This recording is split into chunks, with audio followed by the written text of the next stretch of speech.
Hi. Hi, I'm Lady Kira from Delight. Welcome to my closet. Yes, I am a mouse potato, computer nerd, otaku.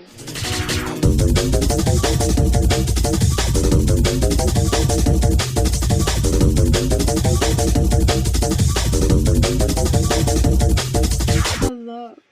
I'm actually re-recording this video because my last video was just complete and utter nonsensical garbage. It was a hot mess. And so in this video I wanted to try reinstate my points, but in a more concise, more brief manner. So what I wanted to talk about in this video was that what we need to do in order to ensure that subcultures are thriving is provide more input. So basically what that means is by supporting the artists directly, through streaming their music, through purchasing their merchandise, through making sure that there's demand for them, and there's a way to do that, there's various methods to do that. For instance, there's websites like, I'll put it up here because I can't even remember the name of it, but basically you can go in the description of the artist and you can say that you want them to come to your country. There are Facebook groups, you can message them directly, and the more people there are together, the more there's and rather than being a minority, if there's a majority, then it's more likely to happen. So those are various methods in which you can provide input, per se, because rather than commodifying yourself and rather than just posting on social media and sitting on your ass, that kind of sounds like what I'm doing right now, and that sounded very sort of hostile. Come on, everyone, get off of your ass and go and blah blah blah blah. We need to try actively venture out and look for these scenes. And you may be wondering, but where on earth can I find them? You know, I don't even know where to go. Well, I'll more on that at the end of the video. I'll get to that later. But also, an example we can be led by is Netgoth. So Netgoth was a website that circulated around the 90s and the 2000s, and in fact the domain is still up. However, you're just unable to log in. So it's essentially a dead website to some capacity. But anyways, it brought people together in a virtual and digital setting, but didn't make technology the all-encompassing focal point of subcultures. You know, there's a lot of sort of subcultural echo chambers that are happening online, and echo chambers of anything, to be honest, not just subcultures, like, you know, the goth and rave scene, etc. But more into what Netgoth did that was so magical was that it basically, there was a map, and I'll put a photo of it here. But essentially, that map would show the different locations of it was based in the UK, although there were a few other international users, and it would show the locations of different places in the goth clubs that were happening there and the goth venues that were happening there. And we just need to recreate that, because I feel like that's a really amazing concept and that we could reuse that in today's era and it would just be just as applicable and relevant. A lesser known website that is similar to Netgoth is actually gothclubs.org, in which it shows various goth clubs and events and festivals that are happening around the world, mostly Europe, the UK, America, Australasia, so Australia and New Zealand. So there's that website as well. An essential part of ensuring that subcultures can thrive is by being resourceful. So by using as many resources as possible and connecting with people.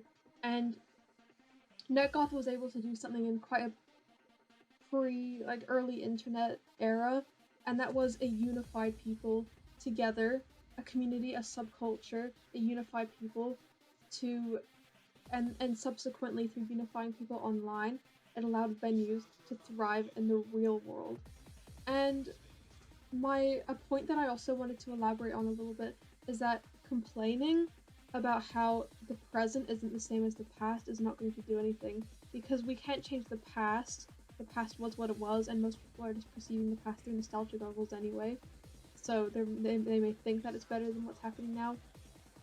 But what we can do is we can be proactive and vigilant in changing the present and the future. And I'm mostly talking, this is mostly geared towards Gen Z and people like myself who are 17 years old and who are unable to go to any venues, which is why I'm going to be hosting a goth event very soon with my friend Lydia, called Cauldron, and essentially it caters towards the under 18 scene to bring people together, typically before venues happen, and so people can go off and venture off after the event's over to the venue that they needed to go to.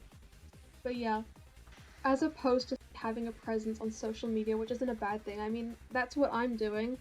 We need to use that as a conduit to contribute to venues in the real world and to contribute to the subculture in the real world that you're a part of, whatever subculture that may be. I've mostly been referring to rave and goth because those are the subcultures that I'm a part of, respectively. However, this is applicable to essentially all subcultures, especially ones that have seen a bit of a decline in recent years as opposed to a few decades ago when they were at their peak or they were in their golden era. Basically what I'm saying is that we can still recreate that golden era and we can still recreate that magic. We just need to put in the work and we need to do it according and adapt accordingly to how the culture has shifted a little bit compared to how it was back then. But we can still use websites like Netgoth as an example to lead forward. Now, if you're one of those people who are, this is mostly going to be applicable to under 18 people, such as myself a few years ago when I was new to the goth scene and I had no idea what was going on. Where do you go? How do you find people who are akin to yourself? Where do you look? But there's no one else my age. Now, I don't really know how to solve that last one, to be honest. You're just gonna have to invite more people and get more people interested in the subculture, and through doing that, social media helps, and these groups that I'm about to talk about to answer these other questions. So basically, there's gothclubs.org, as I mentioned before.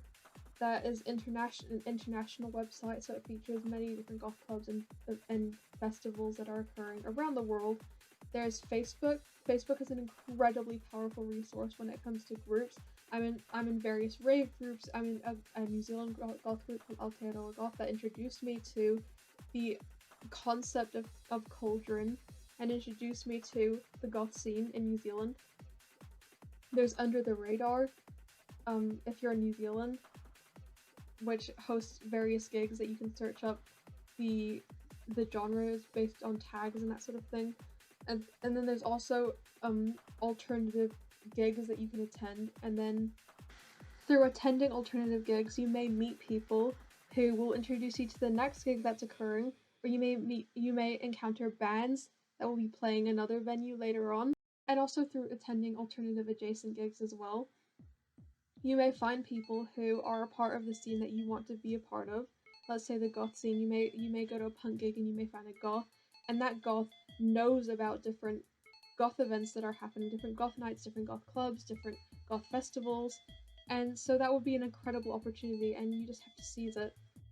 But at the end of the day, we have to be vigilant, we have to be proactive, we have to provide input, we have to be producers, we have to, rather than just passive consumers, and we have to be inspired and have hope and have motivation that we can create our and we can build our future of and have a thriving subculture, have a thriving goth scene or rave scene or punk scene or metal scene or whatever scene, grunge scene, and that even though the culture has changed a little bit and that things are not the same that they used to be in the 90s, we can still recreate that somehow.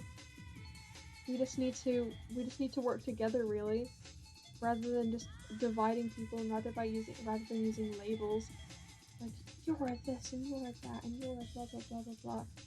You know, we need to be less volatile and vitriolic.